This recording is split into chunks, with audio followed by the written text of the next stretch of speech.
much about it. There is, I think it's biblical. There's a story of somebody who has all of their money.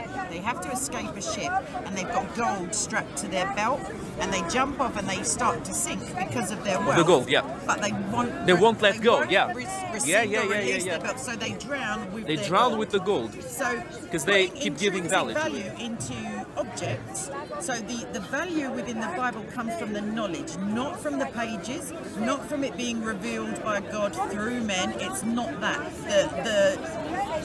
The value is the instruction. So the presence of the Holy Spirit, I'm not getting religious, enables you to live a different life. It's not an instruction manual. There's nothing that if we got rid of the Bible today, please God it never happens, we could reconstruct it anyway from the letters of the church fathers, from ancient manuscripts, from other things. So what, like if somebody threatened to come here and burn a pile of I don't know, Sun newspapers, it wouldn't have the same emotional response. Well, definitely not. People don't see the sun as... hopefully they don't see the sun as, you know, the word of God. But the fact is that encourages, and I'm not saying this about James, but if I now want to trigger somebody, I can now say, well, actually, I've got 10 of them at home, and how do you know that I'm not going to go home and X, burn, Y, yeah. Z? Which I don't, because I've got smoke detectors, and what's the point? But the point is that it's only the emotional response. So bullies get a response by threatening. So anybody who threatens him, and he's made a threat against a book. So it's slightly different, but it's still... Why are we all standing talking about it? He's not here doing it, hopefully, and not because of death threats. He won't do it anyway because really the value in it is minimal. Like just the threat has done enough to get people talking about it. So it's kind of highlighted the fact that there's an inequality in literature even. Yeah, look, I understand your point of view, but do you think he I don't think have even said it?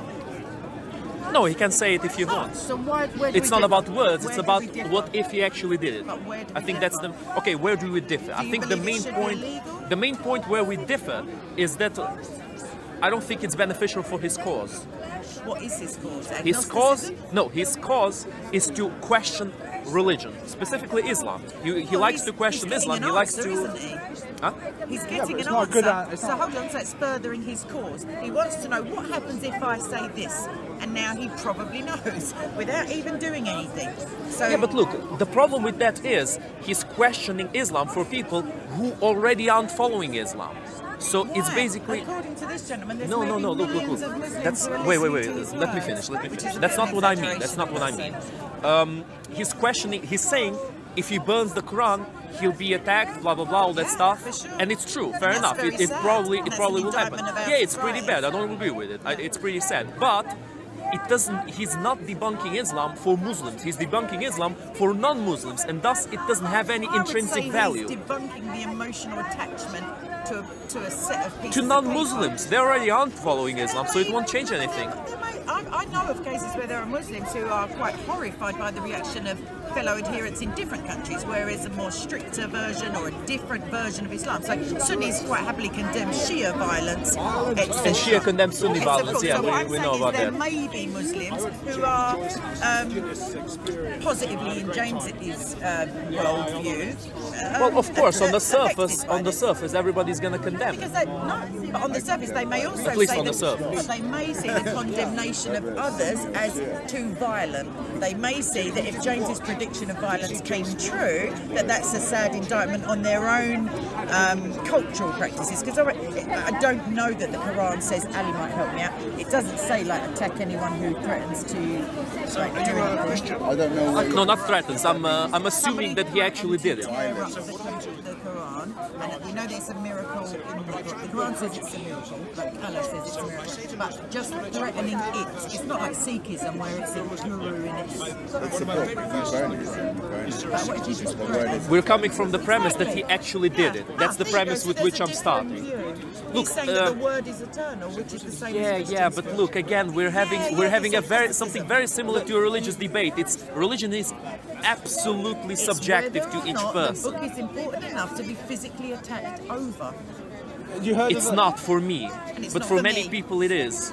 And you those might people say have it's to not get for you, over but it. many Christians Those people would have attack to- other people for attacking their book. I would suggest that potentially those people should go and find Muslims who are being persecuted rather than books that are being threatened and help those people and have some righteous indignation for those atrocities. Yeah, I don't agree on James being... look, I don't agree on James being threatened for threatening to rip up the Quran. I don't agree with that at all. Now, if he actually did it, then it would be another conversation. I would still be on James's side because I don't give any intrinsic value to the Quran, but I would understand the problem of the situation. It's that people don't think the same way. People are not the same. That's fine, but when you live in a society that deems certain behaviours illegal, certain protected legally, so as we read out before, it's not prohibited to ridicule, insult, other people's religions, or to coercively argue with them to try to make them see your point of view. If his point of view and his ridicule or insulting of a certain religious text, if it goes into a physical act, it's still not illegal, but I would say it's ill-advised. But at the same time, he's definitely proving a point because he hasn't actually done anything. So his two sentences are causing this big hoo-ha, and the guy hasn't done anything. So he's proving that even irreligious people, non-religious people, Christians, anybody else is also interested in whether it happens because they need to pick a let's side. approach this from a different perspective. I don't think I'm explaining myself well enough. I know what you're saying. No, I'm trying to actually explain something different than this. If you make people doubt money, money loses all of its value. Yeah. But if you burn a pile of money before its value is lost, you are seen in a very bad light. You know, you're seen as destruction of property or whatever. What not? Banknotes in this country. Do you see where I'm going with this? I do. If you debunk the Quran and make people stop seeing value in it, instead of actually destroying the book itself and making a martyr out of the object, it has a much bigger impact. It has a much bigger message. I think having conversations are better than actual doing actions that could. Do you believe that conversations are better than physical violence against people? It depends the reason. I don't advocate Because of religious physical. differences. I don't advocate physical violence. Right, the Quran My opinion about burning the Quran. I've got to say one thing. There is something about, this is maybe a bit controversial, about doing violence against someone who rips the Quran or burns the Quran, because it's the fear of doing that act, being attacked stops that person from doing that action. Now, I think it's more easier for someone to rip up the Bible and not get harmed and Because Christians are commanded to forgive. Well, it's more than that. It's just that they won't get. There's no risk. Well, there's no. I think there's some risk even ripping up the Bible, but I think there's less risk in ripping the Bible than ripping the Quran. I think in some ways it validates the Quran more that there's a threat that other Muslims will harm you if you damage it. I think it makes because they it respect less it. valid They see it as the word of God. But No, God I don't is agree. about I don't love, agree. There should be violence. But I think there's something to that. No, Do you think Allah would condone violence against somebody? I think there's something to that fear of violence, protecting the word of God, because you see the Quran as holy, and I think Christianity has lost that in some way. And Bob might agree with me about that. There's not so much respect for Christianity. There's not so much respect for the Bible. The Bible is separate from Christianity. Okay, I don't know. My knowledge of the Bible isn't. So what I'm saying is, it's not viewed in the same way. Right. It's not viewed as a miracle in and of itself. Yeah. It's because the Quran is revealed through one person only, whereas the Bible has more than 60 different authors. Right. There are also times when the state has sanctioned the removal of certain books from the Bible and the reinsertion of those same books again, depending on which kind of Christian you are. So tampering with, changing the Bible, like as in removing books, but it's all by the way. The fact is that I would like to know, do you believe as a Muslim that Allah would condone any violence against somebody who had damaged intentionally damaged the Quran? I don't know. I can't from what Allah would want to. Of the character of his that is shown in the Quran that you know of, do you believe he would say, don't hurt that person, forgive them, or don't hurt that person because I'll deal with them on Judgment Day, or yep, go ahead and hurt them? Like just a rough feeling. I think the language of the Quran is a lot. There's a lot about you reap what you sow. It's quite different from the Bible. But do you reap it from other sinners or do you reap it from Allah? I don't know. I don't know that. This is definitely turning into a religious let me go back to the discussion point. Let me give an analogy, for example. You remember Muhammad Hijab? There's no farmyard animals, are there? No. Muhammad Hijab, yeah, Muhammad Hijab and Jedi, right? Yeah. And But Muhammad Hijab inviting Jedi to an MMA fight. No. And there was Jedi defending himself against this Muslim guy who attacked him, right? And then he held him back or something. There was something that happened. Oh, you mean Ahmed Ali? Ahmed Ali, right? Oh, I know what happened. Yeah. So basically, it was like this. Ahmed Ali punched Uncle Omar in the face because Uncle Omar said something about his mom, something like that. Yeah, exactly the example that I was giving a while ago. You remember? So mature. I know. Well, Ahmed Ali, he has a few loose screws, honestly. To insult people, like it's just Well, insult them. okay, sure. He shouldn't have punched them still. No, of course not. But I just If somebody for an insults you, elderly insult them gentleman, better. That's for my an way of older seeing things. person to start using mum cusses. Yeah, that's Uncle Jihad for you. That's just how it is. I know. Yeah, he likes. It's just how it is. But anyway, What happened? So Ahmed Ali, so Jedi insulted Ahmed Ali's mother. No, wait. It wasn't exactly like that. So Ahmed Ali punched Uncle Omar, right? Some time went by. Jedi came near Ahmed Ali, started virtue signaling to him. Oh, you punched an old Muslim brother. Oh, that's violence. That's violence. Ahmed Ali started, getting really pissed off. It's on video, actually. You guys can watch it. And he said, Jedi, oh, you stood there like a bitch. And everybody's like, oh, and Jedi like, oh, fucking hell. And then, Jedi turns to Ahmed Ali. Ahmed Ali Pisha. The only bitch is your mom. Why would you not want to come here, people? I don't understand it. Yeah, it's fun. It's fun times here. MMA corner. But anyway.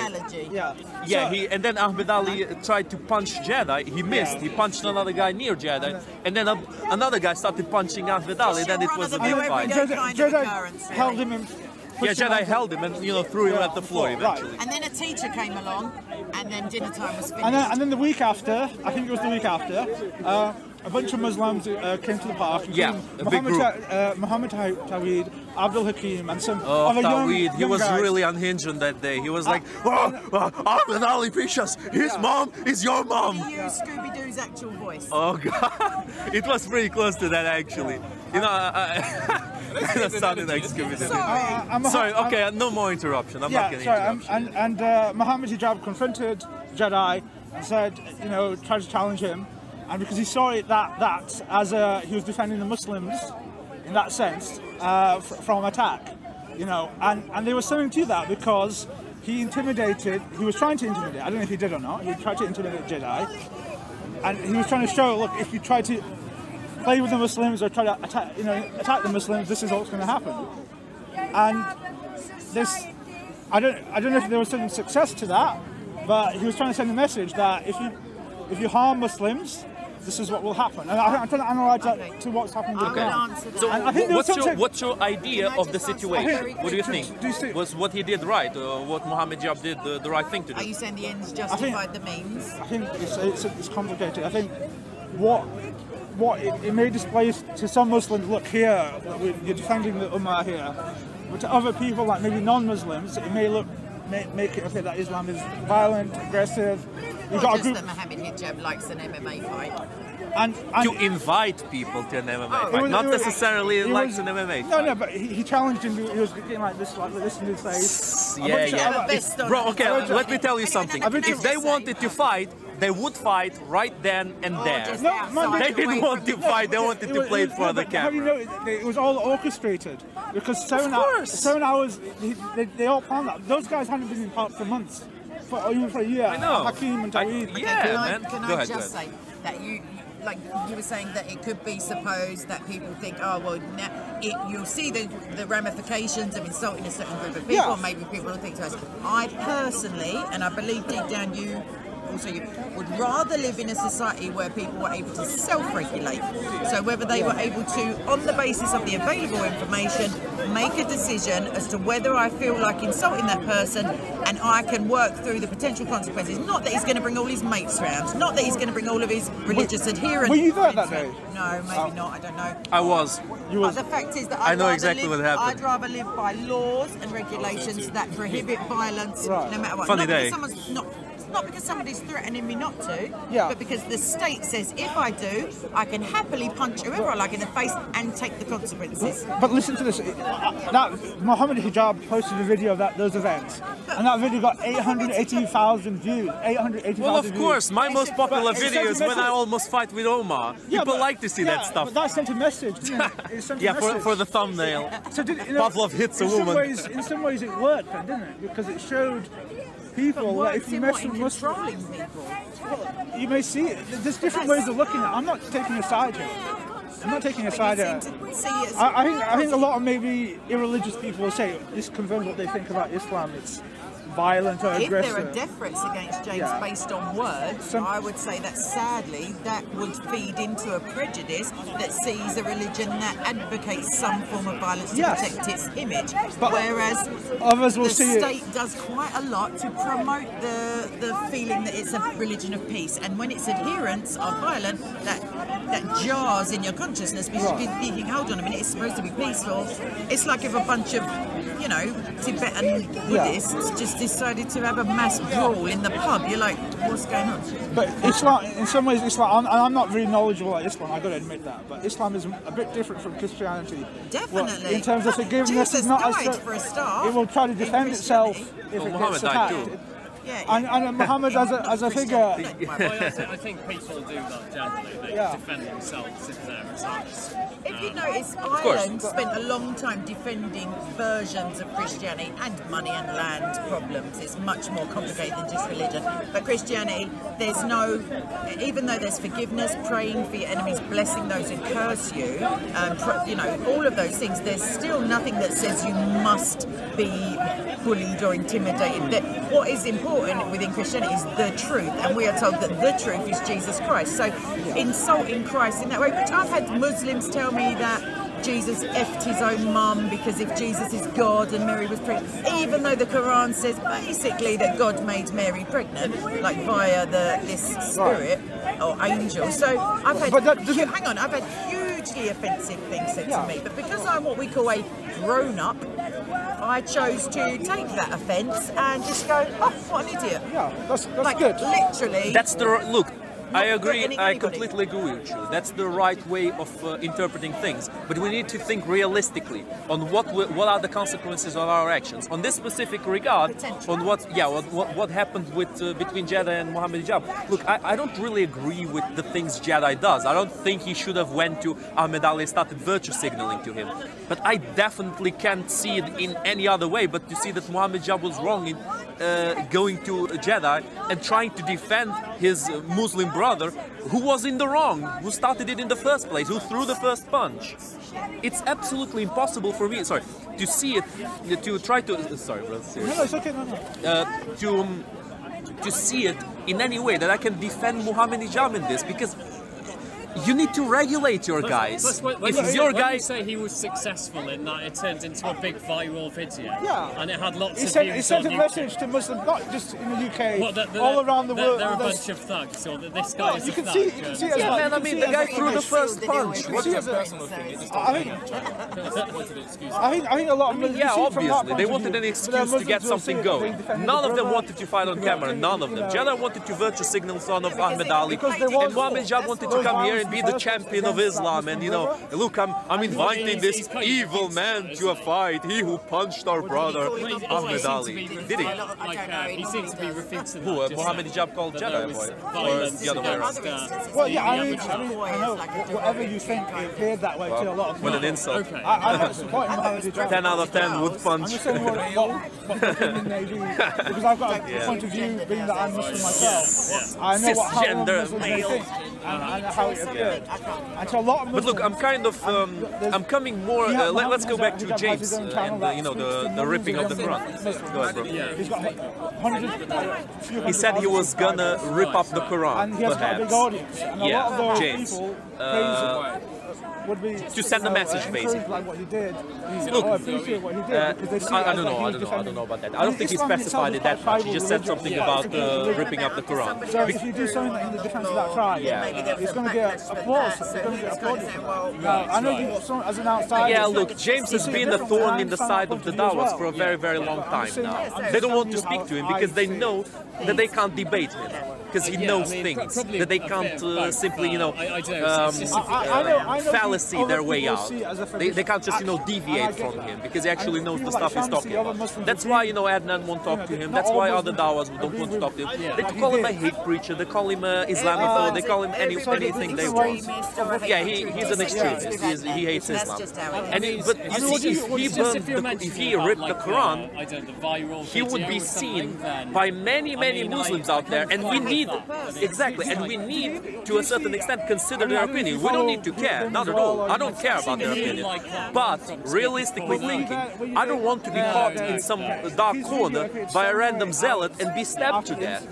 That's why I will never do that stuff. Let me put it to you like this. How he My orchestrates grandparents' conversations, generation within this and country how had he, when he has huge conversations amount with of atheists, animosity and he's typically really dislike clever at for debating them and Japanese framing the people and conversation. German I feel Some of it reminded was, those germs. Some of it was I state remember him funded, quite- like well, I propaganda never against met- them. Others were personal Of course, experiences. because of World War II. Yeah. as well. So was. we, because of You their need to hate your enemy or else you can't kill your enemy. not in Christianity, but We've because got of their the white, potential the extreme feelings, right, still we alt-right who cannot was supporting him. advocate the discrimination of Germans he was a or classic Japanese troll people. in a way. We can't say we take He all those said hundreds everything and that thousands can't of be people's said, and then opinion exposed because they exactly may what be you hurt can if and we have a can't say. Japanese It was mainly the black health people service who in Britain. completely We lost can't the plot say when- we can't go there's a along lot with of anti-Japanese sensitivity. sentiment because of their well-founded potentially. I mean, I saw one can't video take there, into one account of the them feelings was of hitting the a bus majority of people after he got because on it. democratically we One guy already started have taken attacking into the bus, account the and majority then of the people's they're feelings by wandering voting back for in. our governed, And then they get into our a fight. elected officials. And and if they he's stick already to gone their by that manifestos point. And in it's like, protecting freedom of speech, he's freedom of just expression, completely putting money turned into health, everyone into a, etc. you know, Racism, like he's kind of, or overly, he's you know, been playing that, you know, what's the it's, word? I guess you admire I don't know, like master, isn't it? excessive That's a love. new one. Well, it's like Anglophilia. Excessive love for a race or excessive dislike can't be taken into consideration because we live in a society He's an agent of that chaos. extols the virtue of equality, not diversity, equality. So, and even though they want equality of outcome, which is silly, equality of opportunity is because a lot of their chaos and rational he insulted a few position. So, people. if you have the opportunity to burn, insulted religion, if you have the opportunity to jump, I mean, I guess if he you have the works as a troll, opportunity, but you're a grown what I adult, don't and like unless is the I state prefer says you're to have incapable of making decisions, more, the actions or I suppose, potential hurt expansive feelings of other conversations. people. Oh no, it's okay, it's okay.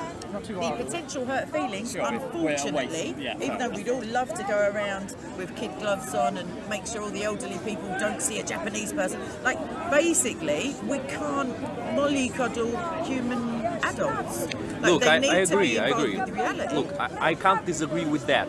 As I myself, I follow the ideology that if you no look, I'm joking. this is not about victory between me and you. This is No, victory I'm so between joking. James I think and we and what he You would speaks rather about. he didn't carry out those words. Yes, because it I doesn't would also rather he it doesn't didn't. contribute But I don't think for the victory of words- his argument. Yes, but I don't think the words in and of themselves deserve any physical repercussions. Oh no, of course not. So that's it. Of course not. I don't think anybody does. But look, I said it and I say it again. I'm coming from the supposition that James actually went all the way and burned the Quran He would or have done ripped it the on camera, Quran. because what's the point otherwise?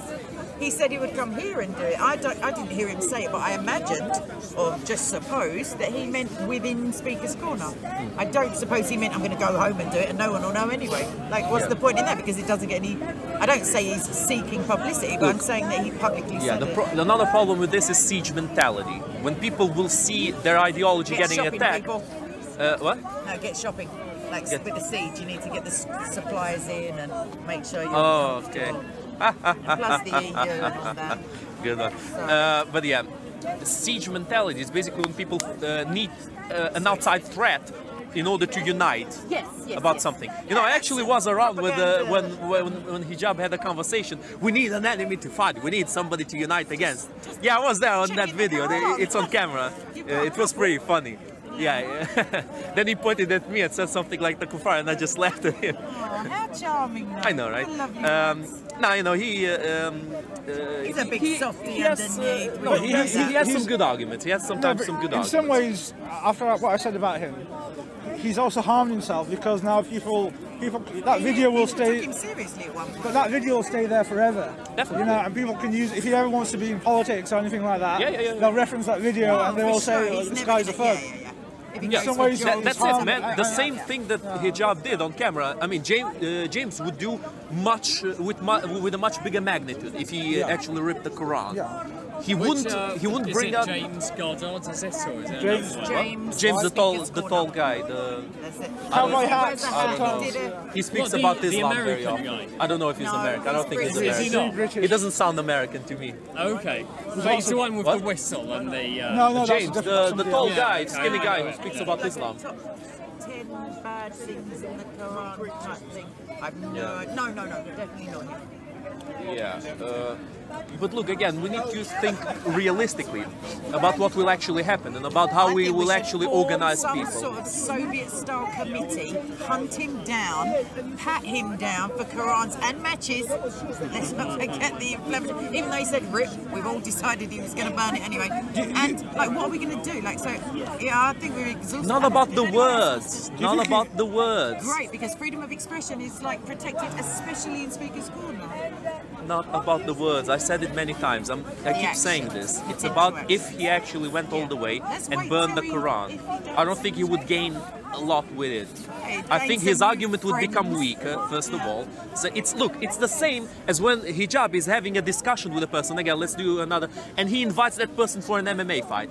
He's admitting defeat. He's admitting defeat in the argument. He's saying, I can't win against you intellectually, so I'm going to invite you to an MMA fight so I can beat you physically. He's already... The fact is that his words. If James went the physical way, it means that his words don't have enough punch to debunk the Quran. I understand your point, but what I'm saying is that until that happens, if it happens, we could also argue, what if a meteor hits West Ham Stadium this afternoon? Okay, look, do you see what I'm saying? He hasn't done it. Yes.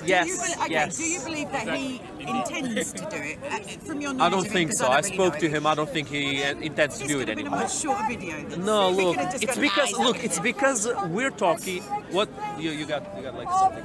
You can leave him. It's fine. Like some kind of a muff or whatever. We're talking about, I mean, at least I'm trying to talk about what if somebody, doesn't even have to be James, actually went all the way and burned the Quran. No, look, I would disagree with that person burning the Quran, but I would disagree with the people trying to physically attack that person because of the burning of the Quran. It in their own house and nobody knows. Nobody knew about it. Then it didn't happen. Then it didn't happen. Nobody knows about it. Nobody finds out. It's like if you do drugs and no one finds out. No, look. If you're shoplifting, you don't get caught. It's not really. No, look. It's not the same thing. If you kill a person and nobody finds out, it's still wrong. Yeah, you don't just buy a person. I mean, you can buy a person, kind of. Exactly. It depends on the country where you live. You just buy a new one. The actual crux of it is objects versus people. And the violence against people will always be wrong unless it's sanctioned by blah, blah, blah, blah, blah. And destruction of one's own property, I don't mean, that's why I brought up the distinction initially as to whether or not the Quran belongs to all Muslims or whether once you purchase a copy, it's your property to do with what you want. Of course it is. Can you highlight a Quran? Can you put pencil annotations in? Can you... I put pencil annotations on mine. I'm just saying. Whoops. I'm not asking... Whoops, I guess I should go into hiding now. I've got to say one thing. As a child, when I was growing up as a Muslim, we were taught to respect the Quran. You're not allowed to touch it. You're supposed to clean yourself, wash yourself. Yeah, before grabbing the Quran. Yeah, so we were raised to respect the Quran. No highlighting. And I think the thing is, the way you think, and it's really quite an evolved way of thinking. There's a lot of people who may not be at your level. I'm not saying Muslims can't think in a respectful way, but there's a lot of emotional people out there, and some of them are crazy. They have mental health problems. Yeah, so then they deserve and to some be of them assisted by the state. Yeah, but it's not. It doesn't always work like that. You know? But they deserve it. They deserve to be. No, but they deserve to be mentally balanced and happy, healthy, productive members of society. Nobody deserves to be depressed or schizophrenic, alone and afraid. Yeah, yeah. And I mean, so. And if James did those stuff like what would some people would see as quite an extreme action, he could. I worry that he's going to get harm. I don't know, whether it's right or wrong or whatever.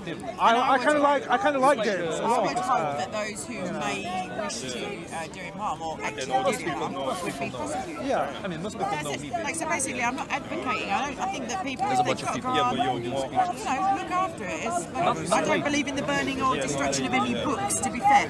Old library books, I save them when they're like, I don't want them to be thrown in the bin. I don't like the thought of burning books because it reminds me of the Nazis. Like it reminds me of I get out of the conversation and suddenly we're talking about the Nazis. Book burning in general. Like the Nazis burned made book burnings. That's why I don't think that book burnings are really an achievement of anything. Some books deserve to be burned, such as Mein Kampf. Would you burn Mein Kampf? I don't think any book deserves to be burned. Not even satanic books or whatever. I'll tell you why. Whilst there are people out there who deny the Holocaust, and you know they exist, those people exist. That's it. You burn the Mein Kampf, you don't know what happened. You erase history. And then have a new generation of people who go, oh, but it didn't even happen. What, Hitler? Yeah. He's just a made-up guy. He didn't write. Like, why would you erase people's words, however detestable? Why would you? Let me finish. Erase people's words, however detestable, if they can serve as admonition, as ammunition, as prohibition to certain belief systems, and that's why the right to ridicule and insult belief systems needs to be enshrined and protected, because I can ridicule him, he can ridicule me back, then we can both get a coffee and it's all okay. Like, ridicule is not a call to violence, and let's farm young animals. And the Nazis are really useful as an education.